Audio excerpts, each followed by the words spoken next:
Hello. Hello. Yes. Okay. Well, hello everyone. Welcome back to the October 3rd Revere Human Rights Commission. It's been a long time since we've seen anyone in this space, so we welcome everyone with open arms. First things first is the attendance of the commission members. I'm just going to list everyone and then pass the mic in terms of order. So, Chair, Commissioner, Chair, wow, I forgot my name. Hosseini Shema, I am here, I am present. Co-chair, Herbie Jean-Baptiste, present. Sorry. Human Rights Commissioner Somaya Larousi. Commissioner Molly McGee. Ed Terrell, I'm just a guest. I was invited. Thank you. Commissioner Krupich. Commissioner Lorenzo Garcia.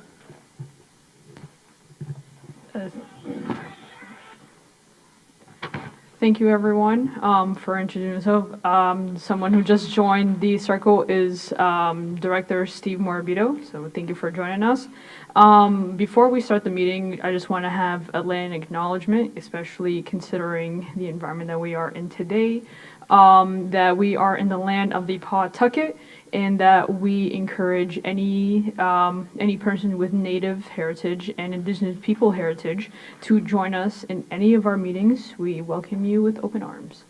I just would like to have someone to put out a motion to approve the minutes from the May 2nd monthly meeting. So whoever would like to present a motion. Motion to approve the minutes from our May 2nd monthly meeting.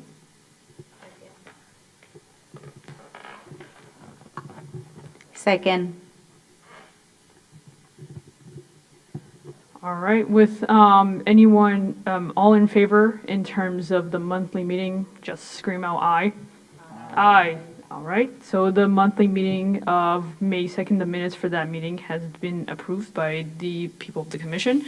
I just would like to just shout out some monthly events that are happening in the city of Revere. October 1st starts the Filipino American Heritage Month, Italian American Heritage and Cultural Month, LGBTQIA History Month, the National Disability of Employment Awareness Month, National Work and Family Month, Polish American Heritage Month, Bullying Prevention Month, National Family History Month, Domestic Violence Awareness Month, Down Syndrome Awareness Month, National Family Heritage Month, National October 2nd, which was yesterday, was the International Day of Nonviolence. We have October 6th, which is in a couple of days, is the German American Heritage Day. World Mental Health Day is October 10th. The National Coming Out Day is October 11th. Yom Kippur is also October 11th. Indigenous Peoples Day will be observed on October 14th. White Cane Safety Day is October 15th. Bosses Day is October 16th. Sukkot is October 16th. October 17th is the International Day for the Eradication of Poverty. Spirit Day is on October 17th. Birth of Baha'u'llah, which is a Persian holiday, will be observed on October 17th. Sweetest Day is October 19th. Birth of Bab in Shiraz is also another Persian holiday, which will be observed on October 20th. International Studying Awareness Day is October 22nd. October 31st is Halloween, along with Samhain, which is another holiday that will be observed on October 31st. I also would like to mention that Breast Cancer Awareness Month is also October, so let's all observe all of these holidays. If there is a holiday that I have missed, please go on the Revere HRC website to add to our calendar so that it would be mentioned the next time we have our meeting. Does anyone want to add something before we move on to the next meeting? Oh, go ahead. Just adding this because we didn't have a monthly meeting last week, but, I mean, last month, Hispanic/Latina Heritage Month began September, I think, 15th, and I think is supposed to end the 15th of this month. Thank you very much for that, Commissioner LaRusi. To start off we will be continuing the rest of our meeting in a circle format. I will give the mic to either Dr. Garcia or Commissioner Pitch. The first agenda item on the meeting, I'll just go over all of them. First, we're going to talk just our reflections on the circle training that we had last week. The next one is working with Revere Public Schools, just referring to that email that I mentioned during the training about the teacher that wants us to visit the schools. The next item would be working with the Boston Center of Equality. I will bring that up in terms of that center actually reached out to us to see if we could collab with them. 9 would the next agenda item is public statements regarding whatever is going on with Palestine and our public statement regarding Indigenous Peoples Day. And then 10 would just be an open forum, which is whatever issues that we would like to discuss will be discussed at that time. So I will pass it off to either Dr. Garcia or Karupich.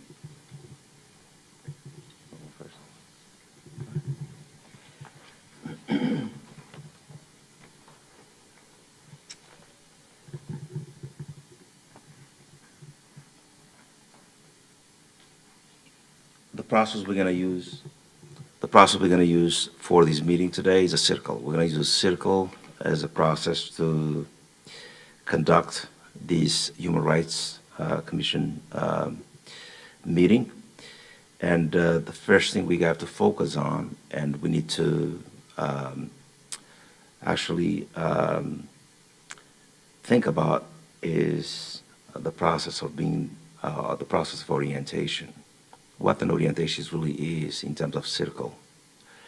And the circle itself has a process. I'm going to read it for you.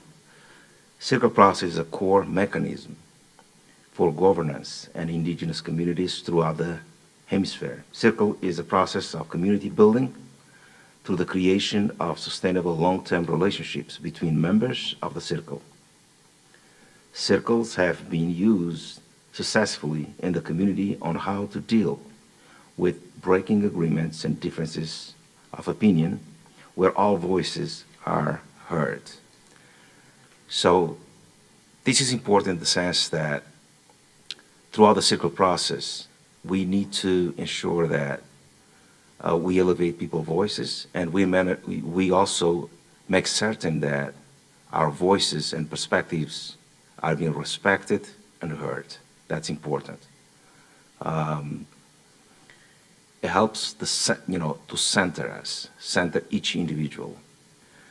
Circle process is the enactment of the principles of the indigenous medicine wheel, which is an ontological map that explains the order of the universe, the world, human relationships, and humanity itself.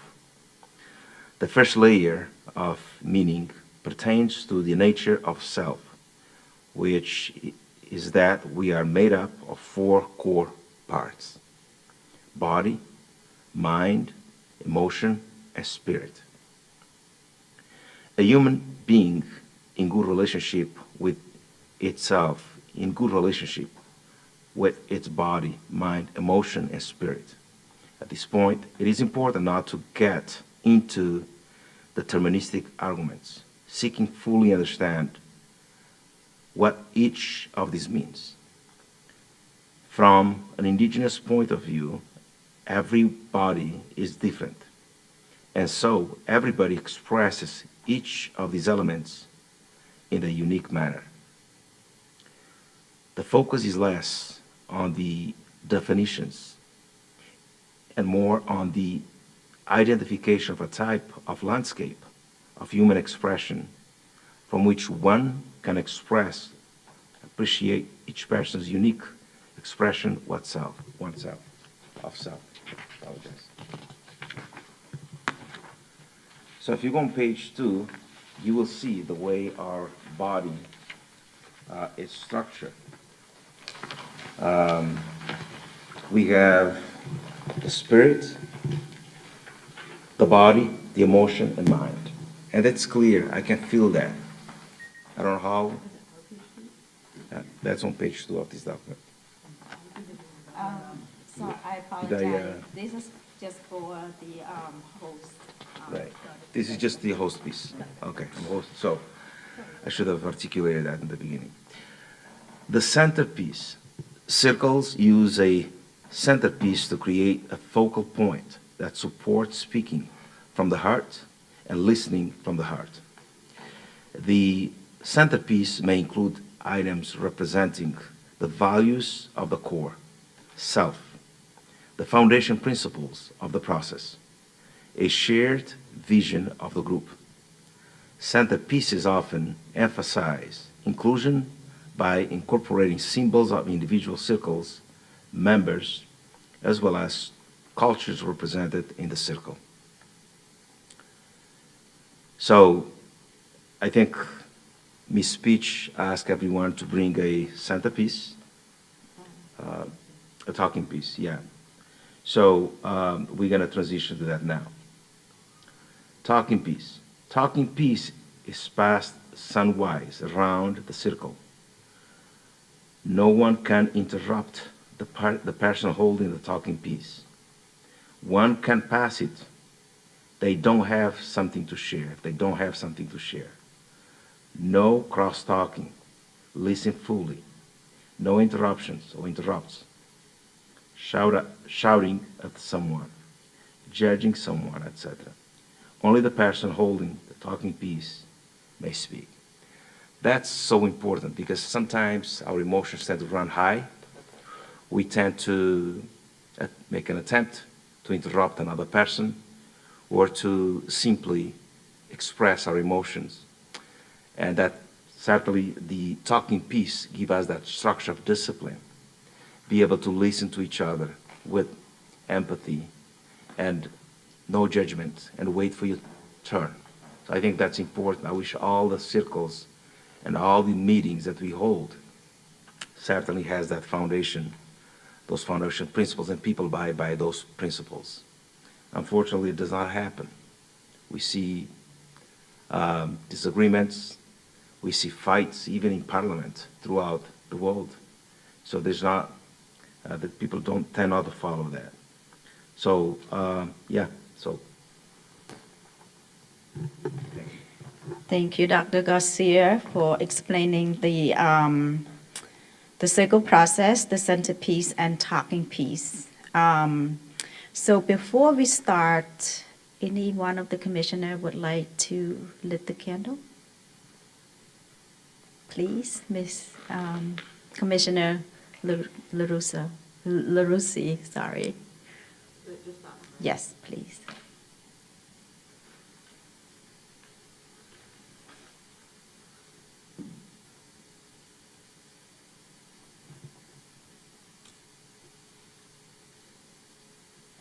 You can take the candle out as you go by.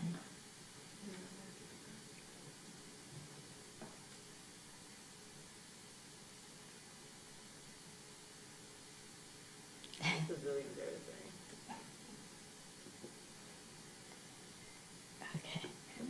Yeah, someone else is gonna have to do it. Has it been a minute since you did it? Thank you. Thank you, Commissioner. So before we are starting a circle, I am going to do a reading, opening reading, so that we can get centered. And this reading called Coming Together by Margaret Whitley. There is no power greater than a community discovering what it cares about. Ask what's possible, not what's wrong. Keep asking. Notice what it cares about. Assume that many others share your dreams. Be brave enough to start a conversation that matters. Talk to people you know. Talk to people you don't know.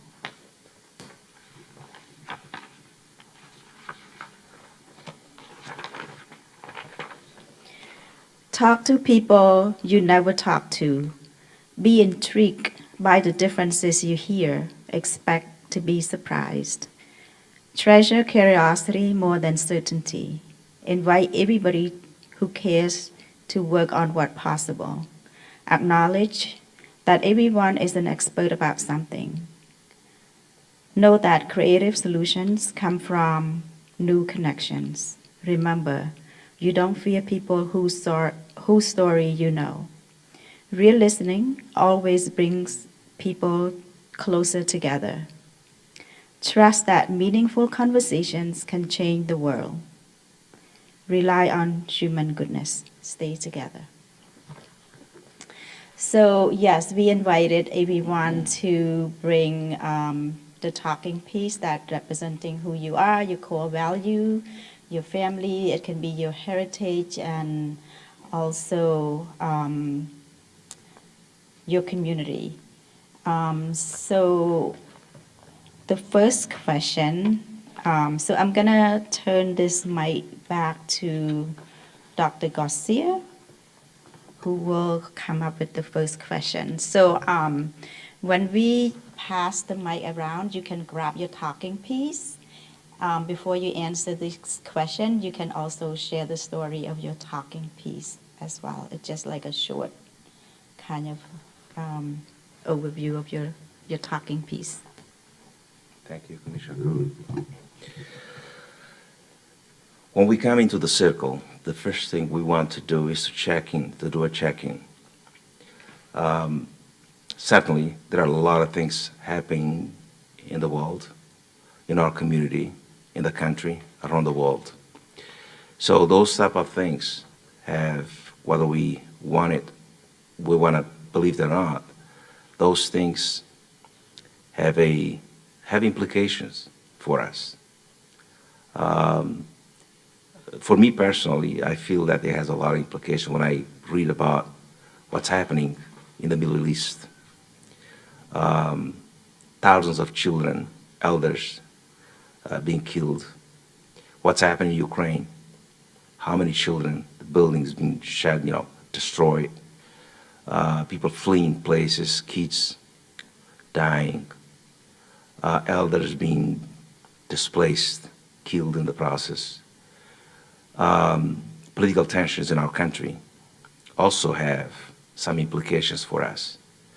Within our own family, we have disagreements, agreements with friends. So all these things, we are part of a civilization, part of a community, and certainly we feel it, right? So it's important for us at least to have something we are grateful for. And I'm sure that there are many things also that we're grateful for. So the question is, share one thing that you are grateful for. I am grateful for being here, being part of this group, having a conversation, listen to each other, make connections. I'm grateful to be here and being an active participant. I'm also grateful for being in the city of Revere, trying to influence policies and practices to ensure that those who have no voice in the process, their voice get elevated and empowered so that they can have a voice and have a place and be part of the common pie.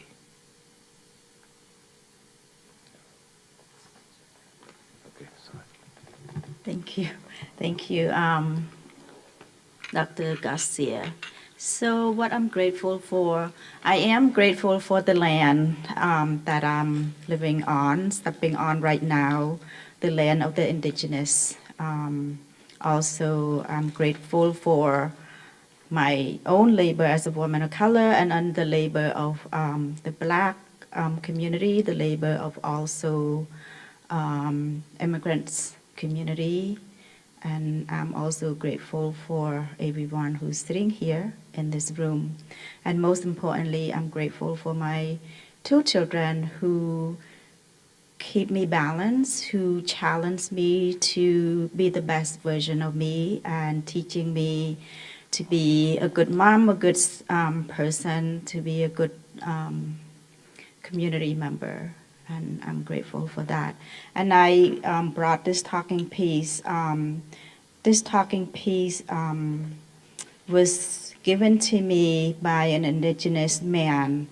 A few years ago, a group of us and indigenous people, we went to a corn festival, and this indigenous man who was struggling to identify himself either as a white man or as an indigenous man. And finally, throughout his healing process and his research, and he was able to embrace who he is and his indigenous family. So throughout his healing, he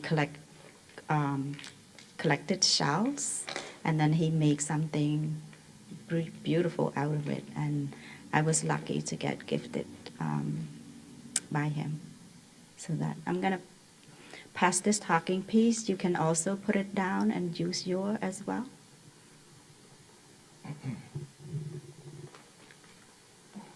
Thank you. I wasn't expecting to speak today.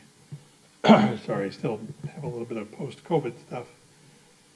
Some of you know me, Ed Terrell, but most of you really know me as Revere Scanner.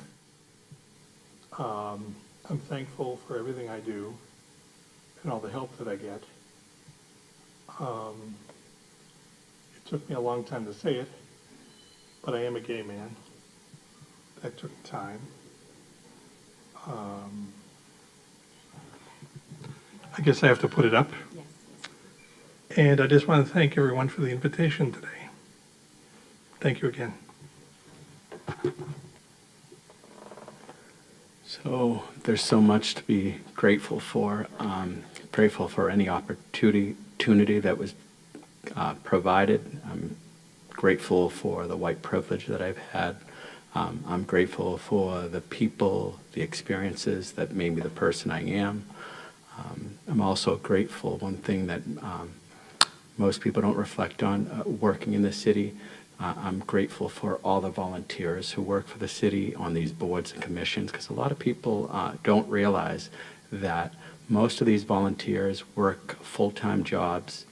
They're working all day long, and then they're doing the extra work, not only just coming to the meeting, all the extra work that's involved in preparing for the meeting and actually doing, getting the job done. So I'm very grateful for that. Thank you. As I reflect on what I'm grateful for, I'm reminded of doing Circle last year with the Human Rights Commission and being asked the same question. And I'm reflecting on all the things that I said I was grateful for then and the things that I'm still grateful for now.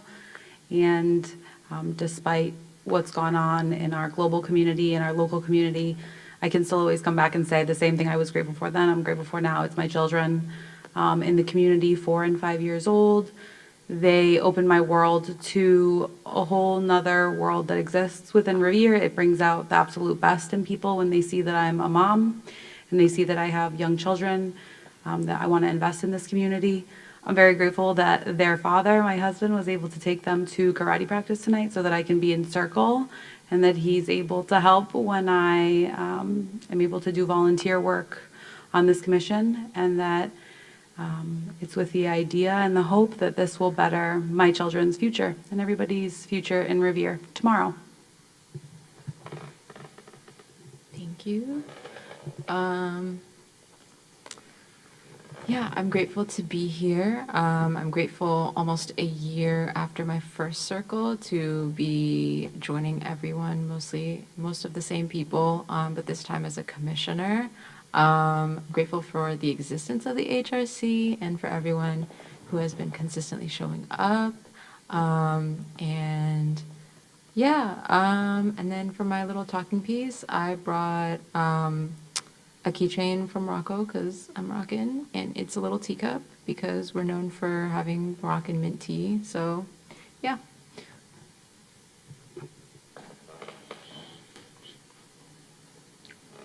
Okay, I'm grateful that I'm here today. I'm grateful, like, that I'm with all of you guys.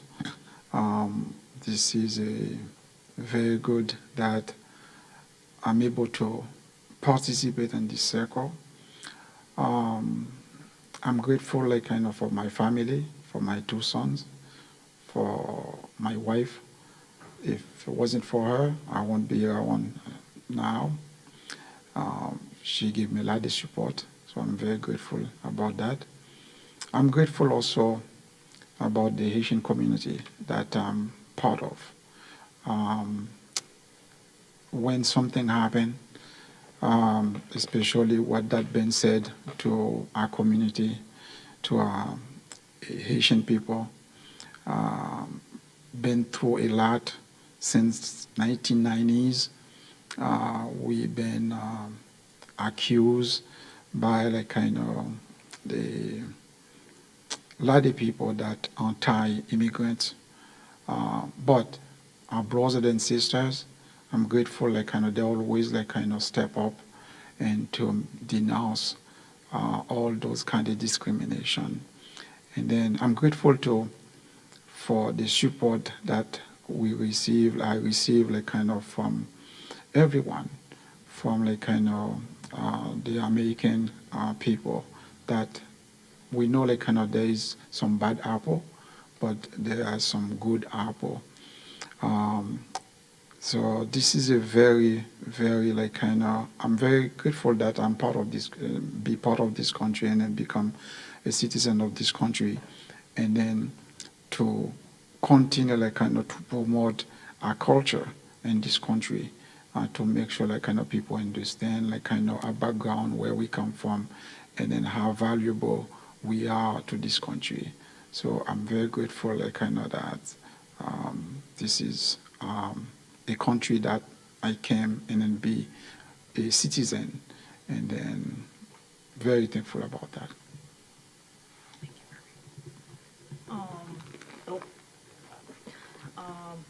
So this is my black belt. It represents everything that I stand for, you know.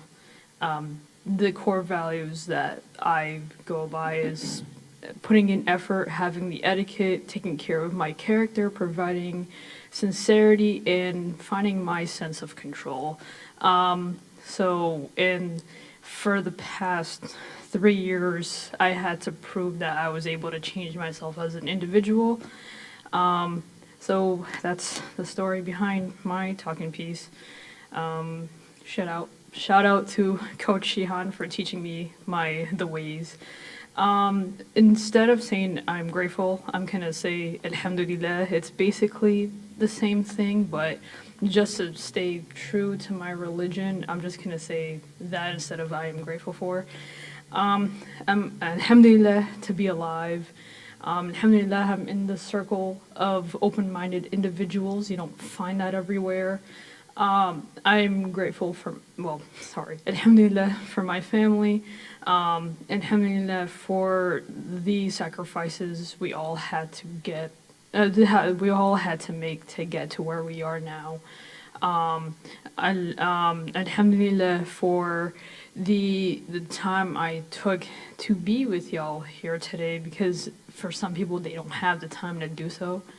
Alhamdulillah, I am healthy, and alhamdulillah, we're having the circle today. So yeah.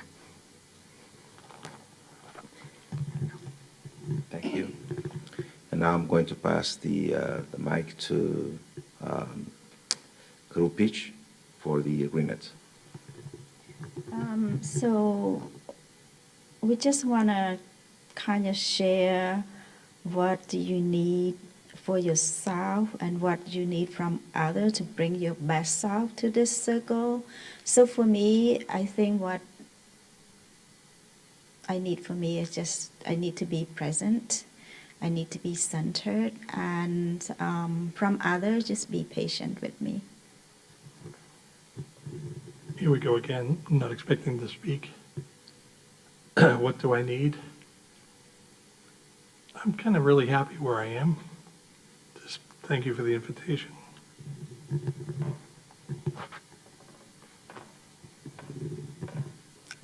I need the tenets and values we've discussed at many of our circles that Commissioner Pitch already outlined: openness and patience.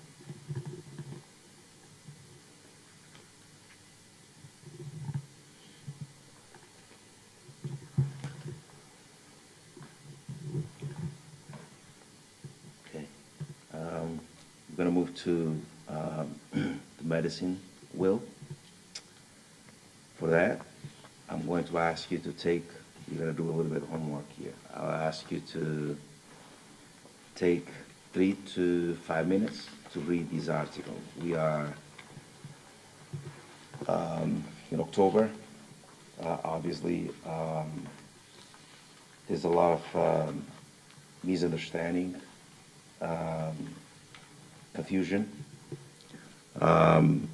in terms of honoring and celebrating the Indigenous Peoples' Day, Columbus Day, the Italian American, Heritage Month. There's a lot of things here to unpack. So I decided Karuna and I, did a quick research of the literature, and we came up with this article that I like everyone to read. Actually, this article is a position that Italian Americans are taking in terms of what they think in terms of the Indigenous Peoples' Day. I'm not going to go any deeper into what this article is talking about. So I want you to read it. Take 3 minutes to read it, and then we can certainly answer some of the questions that we may have.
We good? Who needs additional time? Okay, all right. Thank you.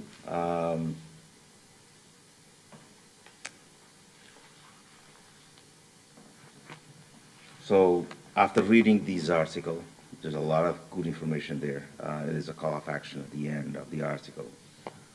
I'm going to pass the microphone around, and I want you to express your feelings. How does this article resonate with you? What's your position? There's no judgment, as we said. This is a circle. Yeah. I'll start with myself, if that's okay. I think this is a call of action, and there's a growing number of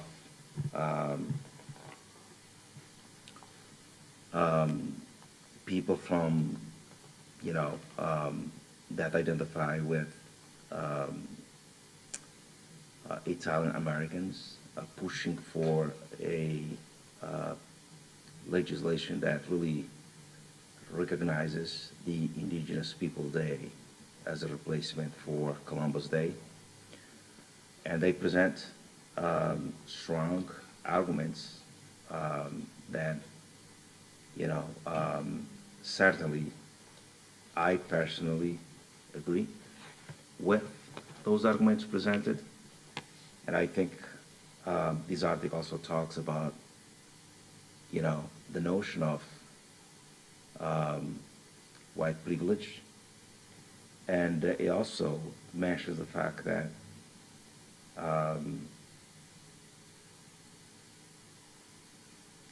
there is this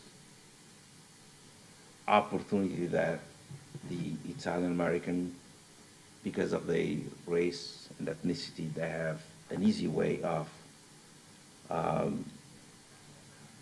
integrating at the macro level into the macro level of the society that's predominantly dominated by whites with a lot of privilege that other groups don't have. So I also understand many of the injustices also that many Italian Americans went through in this country. I'm not disregarding that. There were lynchments actually happening to many Italians in this country that cannot be forgotten. But the point that this article is basically trying to address is that even within the Italian American community, there is a strong push for reform, because they do acknowledge that although they have gone through some discriminatory practices and also some of the lynchment or in this country,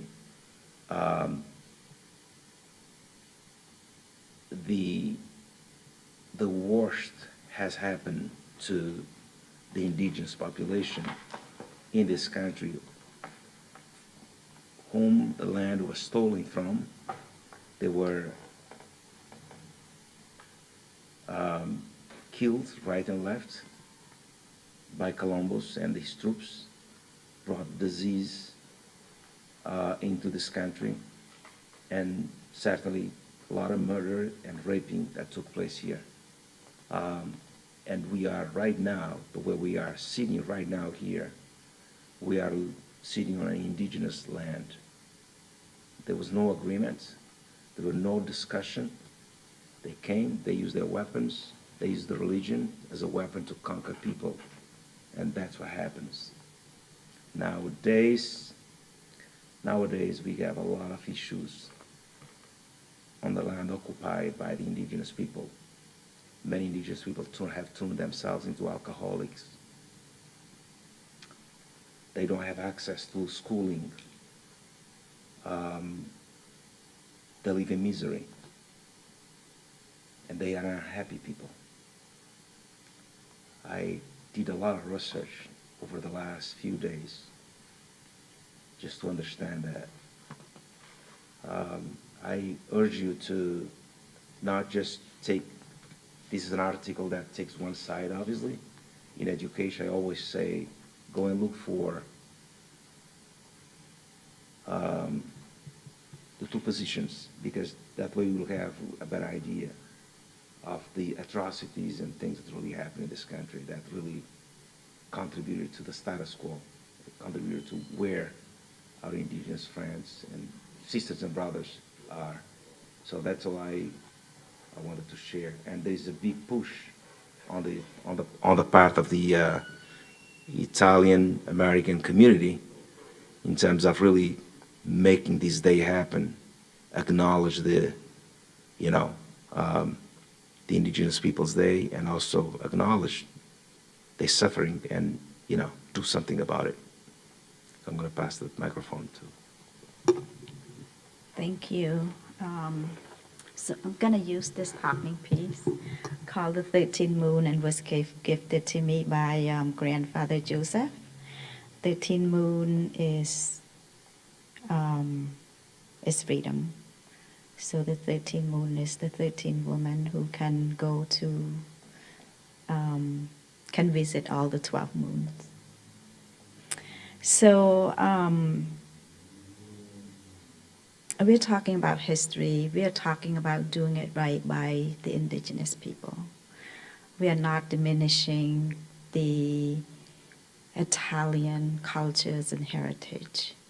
We just don't want to associate Italian with the Columbus, because we're talking about genocide. We're talking about, yes, stolen land. We're talking about imprisonment, tearing family. You can name all the violence. And the indigenous people have been asking to rename October for Indigenous Peoples Day since 1970. And it has been long overdue. And now we're in 2024, and we're still sitting here and having this conversation. I don't feel good about it as a person living in this community, especially. So for me, doing the right thing, it's important. We all learn about the history of Columbus, and for someone who working to end domestic violence and gender-based violence, I cannot associate with the character of Christopher Columbus. So I strongly stand with the indigenous people to change the month of October to be the Indigenous Peoples Day in honor of the land that they have shared with many of us, with everyone who lives on this land. So, excuse me, I don't really know where I stand on this issue. Excuse me, I have many different feelings. My aunt is 90% indigenous. I have many Italian friends, so I see both sides. If you read the book History of Revere by Shurtleff, when the settlers arrived here, there was a lot of graves here. And they started to build here, the colonists started to build here. And what they did with the skulls is they played with them like basketballs and they smashed them. A lot of great injustice. At the same time, I understand how the Italians feel. They feel like something is being taken away. You know, it's kind of interesting. We sit in this room. If we just look around, a lot of the portraits are mostly of white men. is what it is. We also have a high school building committee that's largely of all white people in a majority school district. We have a superintendent that allegedly shared an anti-Semitic resource that made national news. So, in terms of Columbus, I also think of Ferdinand and Isabella from Spain, who funded the trip in the first place. So there's a whole nother angle to that. So if you're from Spanish origin, you're kind of tainted too.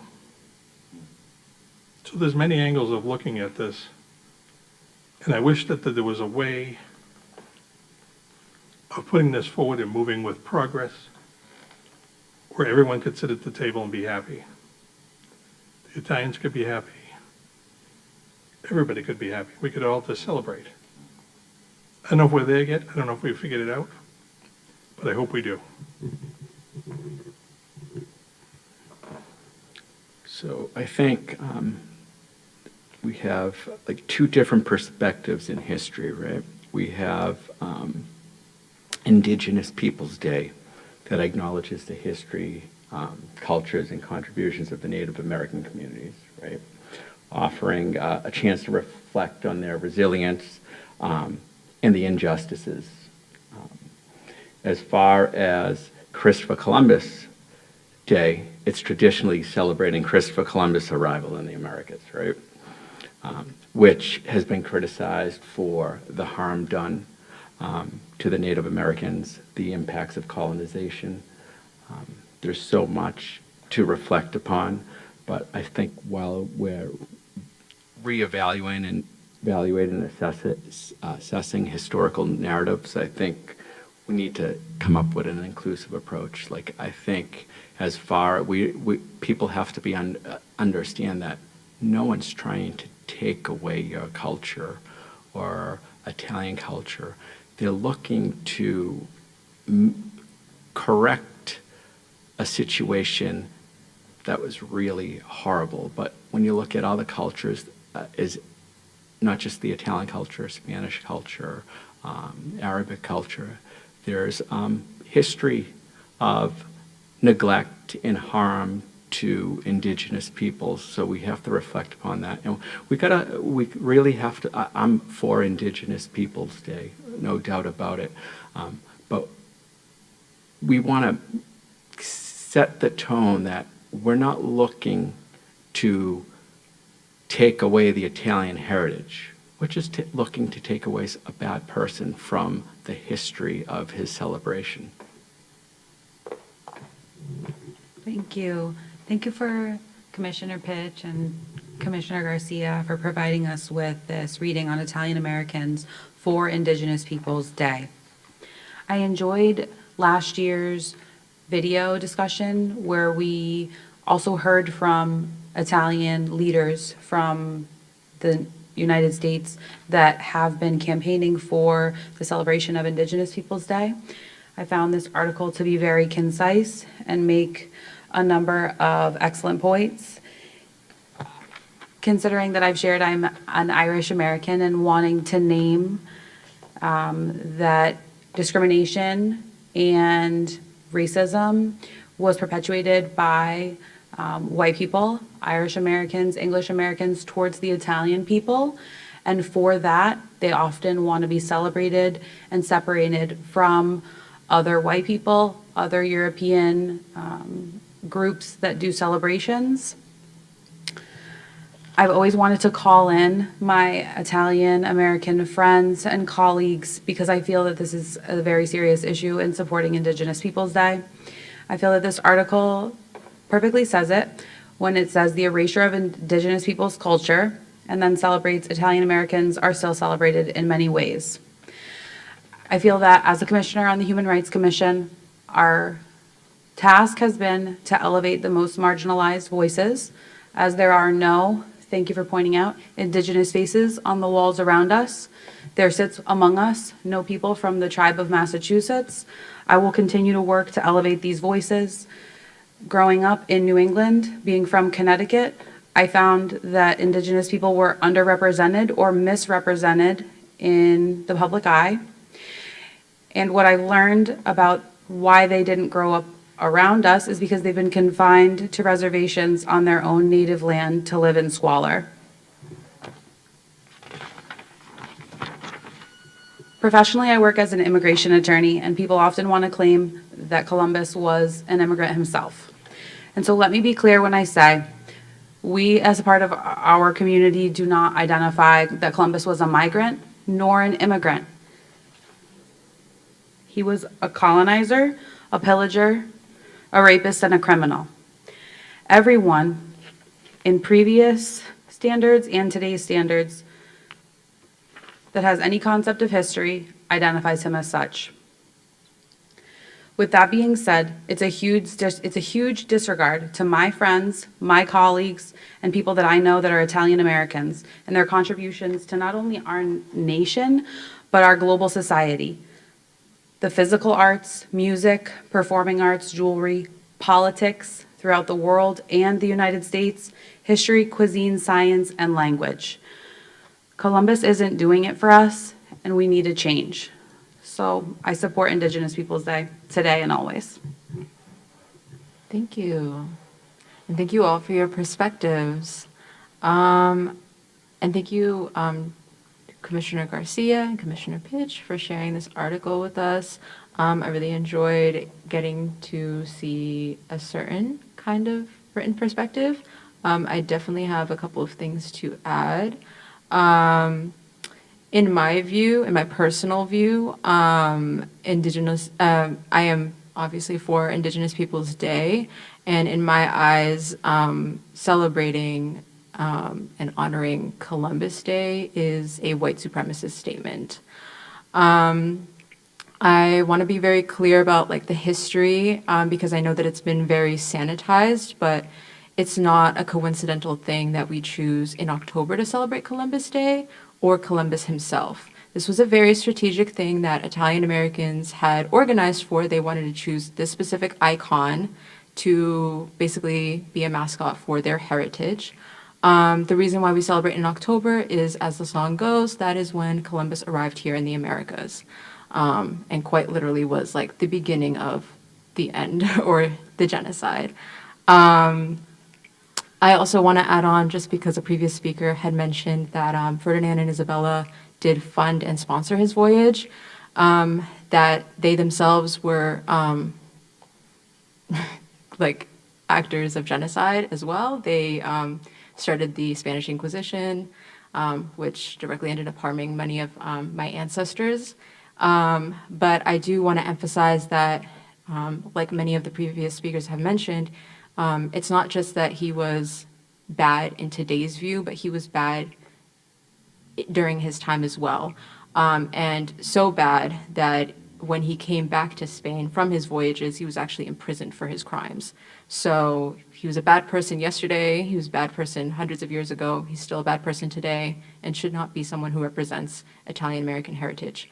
I do want to be clear that I understand and I have a lot of admiration for the Italian Americans that have advocated so hard against the discrimination that their people have gone through here in the United States especially. I really enjoyed like growing up being able to like understand and like learn about the history of like certain people like Sacco and Vanzetti who were like wrongfully assassinated, and really understanding beyond just what like my peers here in Revere were experiencing, like what that history actually looked like of discrimination against Italian Americans. But with that understanding of history, what that presents to me is this question of what does Italian heritage pride look like? Because when we choose to accept Columbus as an icon for Italian heritage, to me, that just is a direct connection to white supremacy. It's a direct connection to colonization. It is literally choosing that to understand your Italian heritage pride as. When we actually look back and we think about and reflect, like, where does that discrimination come from and stem from?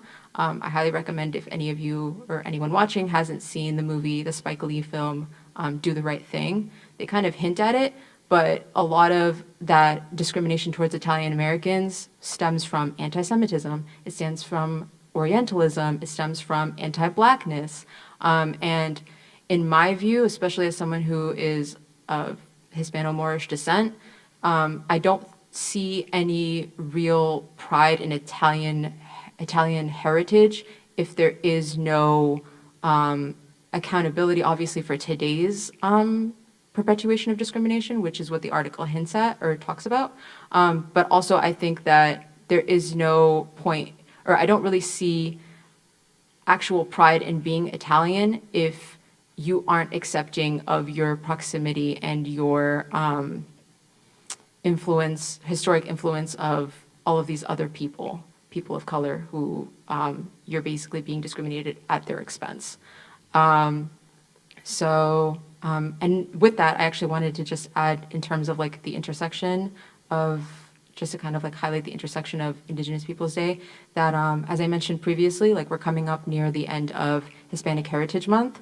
I think it's absolutely ridiculous to recognize as a city Hispanic Heritage Month and then end the month by celebrating Columbus Day, but that's just, I don't know. I feel like it just does away with that. Just to remind everyone, Columbus landed in Hispaniola, which is modern day Haiti. And I also think adding on to like the political situation right now going on with Haitian migrants, and even just the migrants that we've had from Haiti before that are here in Revere and have been here for like 20 plus years, it's just another added layer of sensitivity. So all that to say, Columbus Day in my eyes is honoring white supremacy, and it goes beyond just hurting like Indigenous people here locally within New England, but it speaks to a larger statement about how we as a city feel about people from Latin America, about really just everybody, whether it's Africans, whether it's people of Oriental descent, etc. I think that it's just a very harmful statement. Thank you. Thank you, Commissioner Garcia and Commissioner Fee. I think I learned a lot, from this statement that you guys put out. Like, kind of, this is a good, way to educate me, myself, like, So I think one thing I will say about Columbus, when he discovered Haiti and back in 1492, so after that, he's the one like bought like all the sure. Yeah. When he found Haiti, sorry about that. Okay, that's a good way to put it.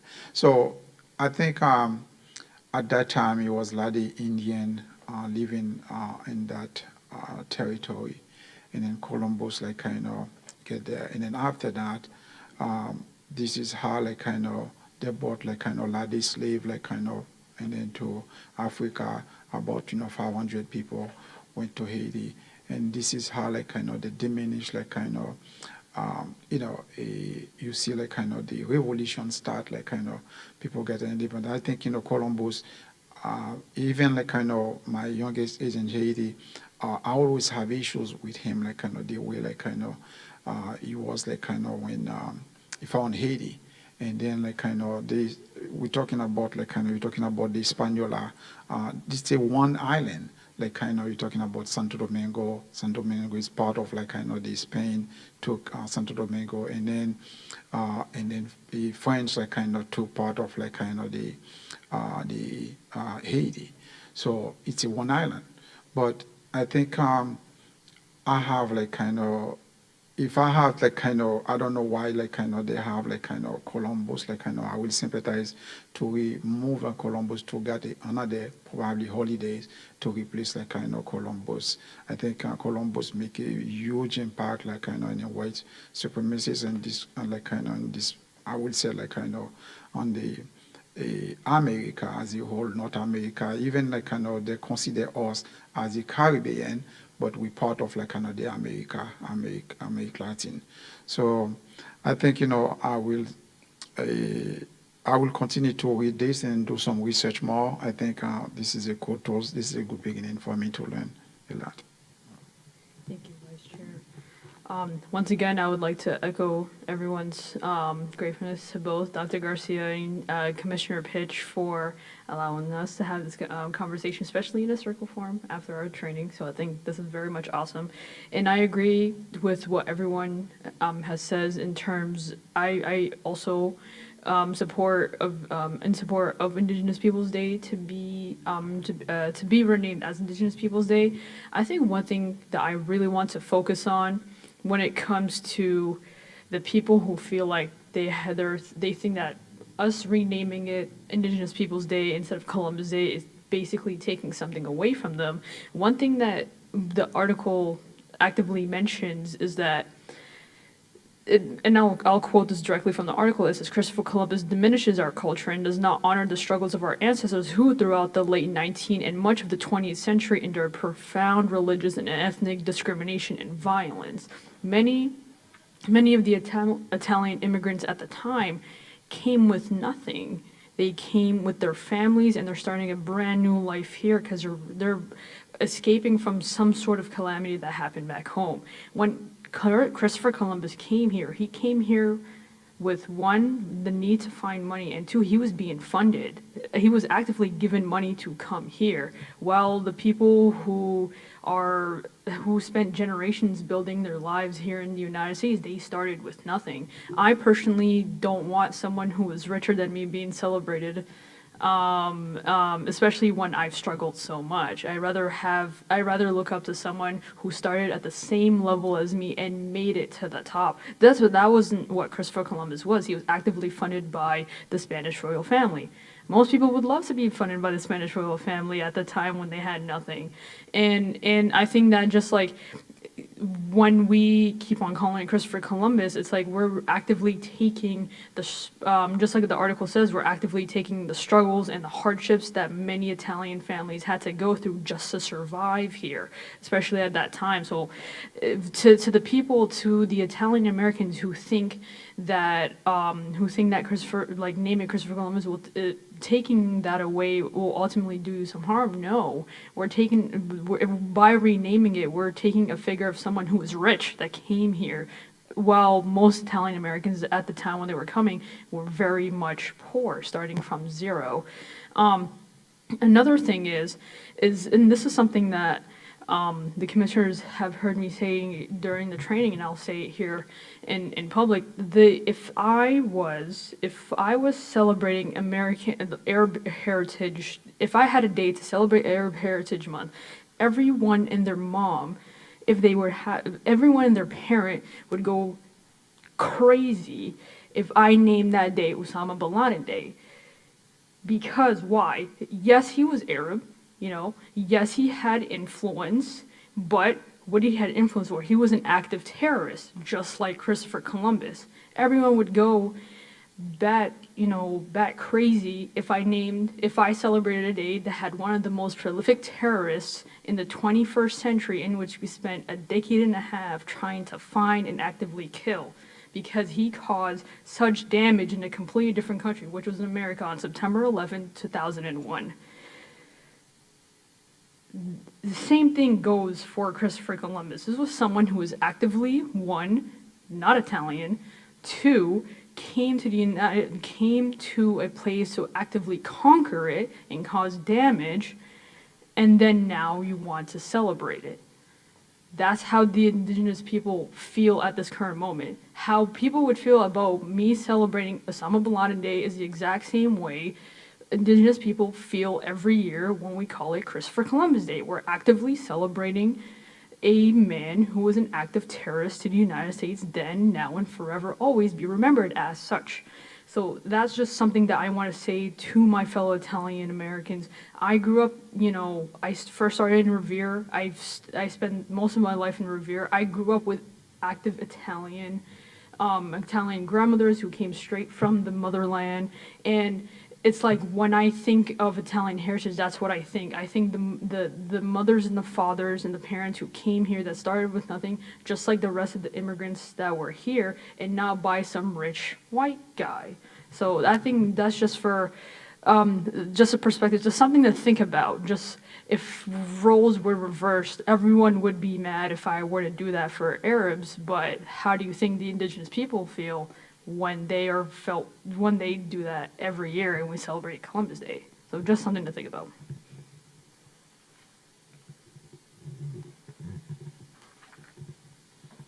Well, thank you for sharing your perspectives, not just perspectives, rich perspectives. That's an in-depth conversation that really took place here with people really supporting the establishment of the Indigenous Peoples Day in lieu of any other, in lieu of Columbus Day. Um, you know, um, Certainly, if you read the last two paragraphs, that will give you a good idea in terms of we should be fighting for and what we should be looking for. And this is not coming from, this is coming from a group of Italians, American people that really are really pushing for this. So I must say that the confusion between the celebration of the Italian American Heritage Month and Columbus Day, unfortunately, that confusion has been historically propagated by our own schools and our institutions through indoctrination. That's what it is. They create a monster in the heads of many of our students, including people from Italian descent. And that's what we're trying to fight for, because we need to educate people to really distance themselves from one thing versus the other. I think that's what's causing the whole confusion.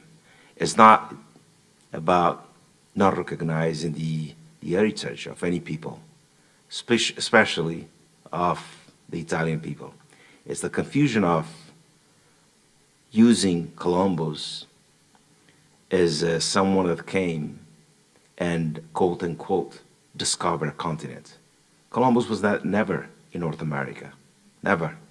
He was in the island of Haiti and other parts of the South of America, but not here.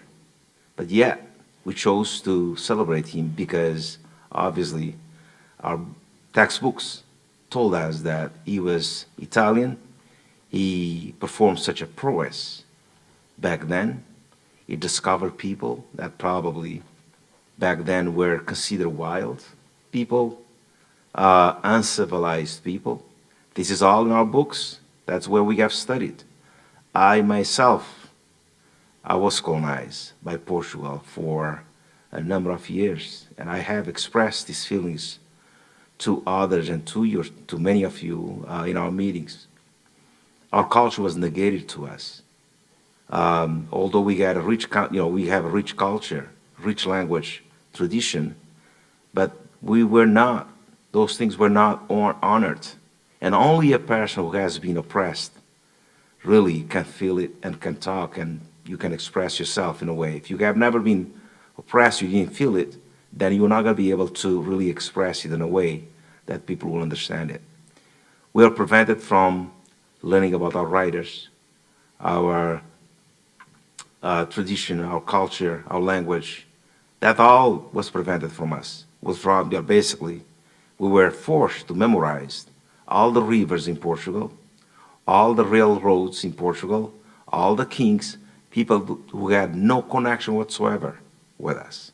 So it's something that touches me profoundly when I think about these things. And basically, to be honest with you, if the Italian Americans support a legislature who will recognize the Indigenous Peoples Day, it's basically freeing themselves from somebody that really was not a good person. It's freedom, it's liberation.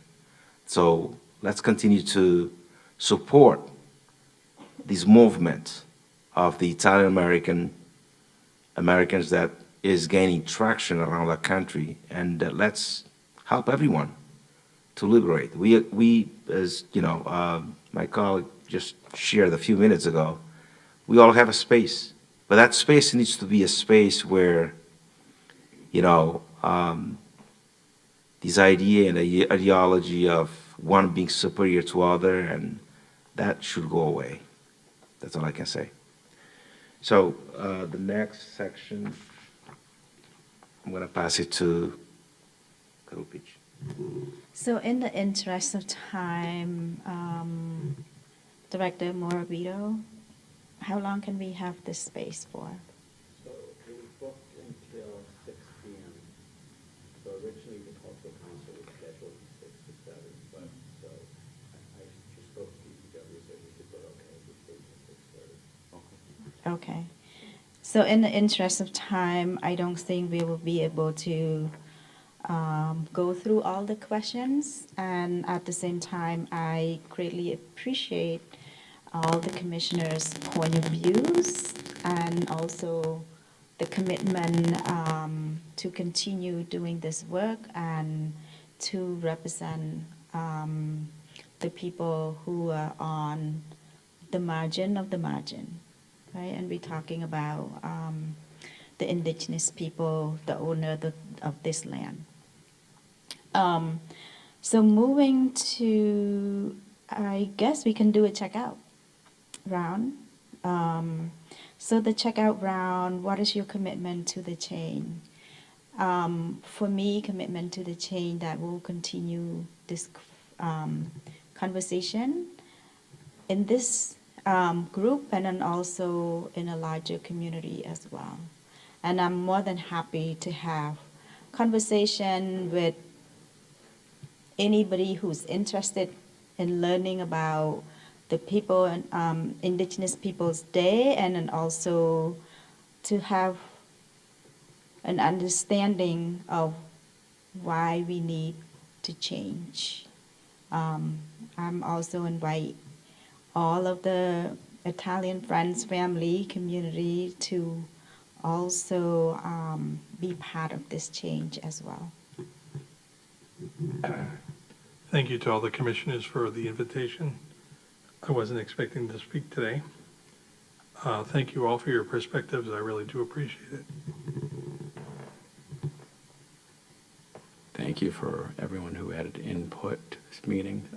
Going further, if you guys do want a 2-hour slot, just let me know, and when we schedule this meeting, we can put it in for 2 hours, okay?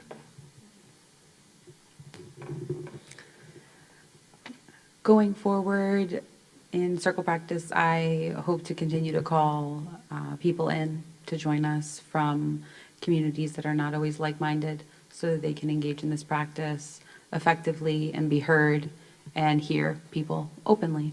And I thank you for the community member that joined us today. It's very, very nice to have somebody here.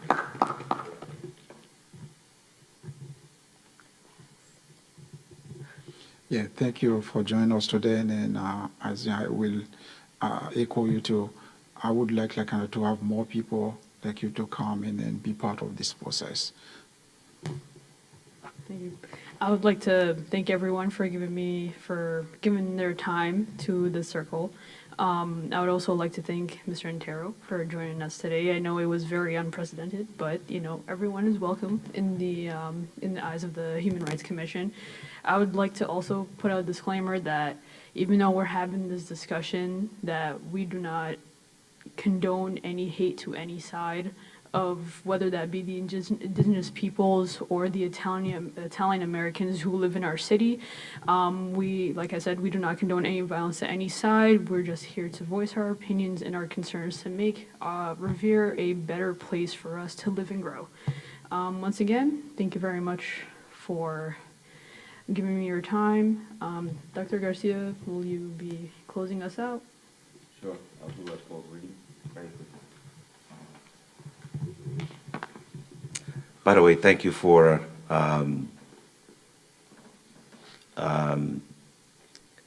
saying that we're not supporting violence. This is a philosophical discussion that we would like to see action be taken, and things, things that we believe should be drive, the culture of our city, the fabric of our city. And it's a position, it's our position. It's nothing that justifies any type of violence or anything like that. Thank you, I appreciate it. Closing reading. You must teach our children that the ground beneath their feet is the ashes of our ancestors, so that they will respect the land. Tell your children that the land is rich with the lives of our kin. Teach your children what we have taught our children, that the earth is our mother. Earth does not belong to us. We belong to the earth. All things are connected, like the blood which unites one family.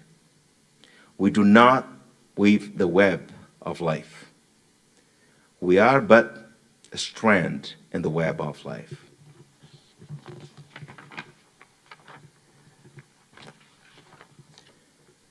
What we do to the web, what do to ourselves. All things are connected. Chief Seattle, that's the author. So, yeah, I just want to thank you all for this inspiring and wonderful conversation we had here. Great positions, great discussion. I really enjoy it, and we should be doing this more instead of sitting behind a barrier to discuss these type of things. I wish we could have more community members, families that can join us and contribute, just pretty much like Mr. Antero that sit with us today, just to share our perspectives. That I always believe, and I firmly believe, that we can always move forward if we stand united in the difference of opinion. Thank you. I know this is going to be hard for with just one microphone. So before we head out, I am going to read the mission statement in behalf of everyone, just for technical. But I mean, everyone can obviously say it out loud. Just I don't know how the microphone will collect it.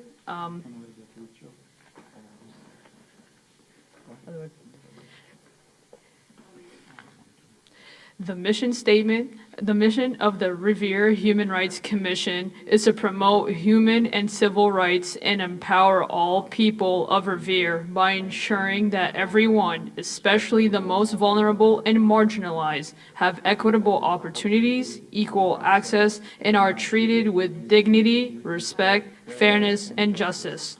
And in that, like Dr. Garcia has mentioned, we would like to have more community members, so we're all open. We are a family. The whole point is to have discussions like these in order to better create the relationships that we have with the city. So like I've mentioned before, I open invitation to everyone who wants to voice their stories and voice their opinions of how to make the city.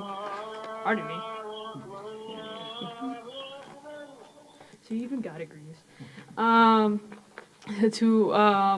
To further better our relationship and to create a better Revere.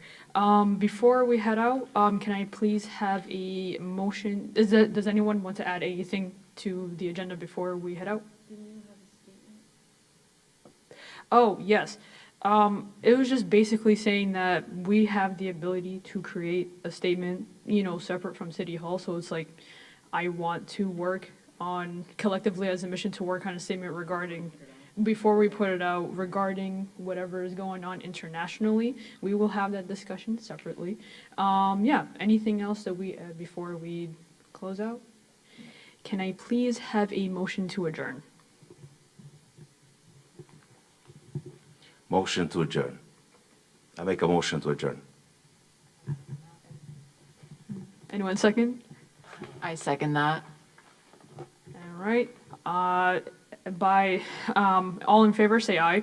Aye. All right, everyone. The Revere Human Rights Commission meeting is adjourned. Thank you very much for those who are at home watching us. Thank you, and have a great evening. Thank you.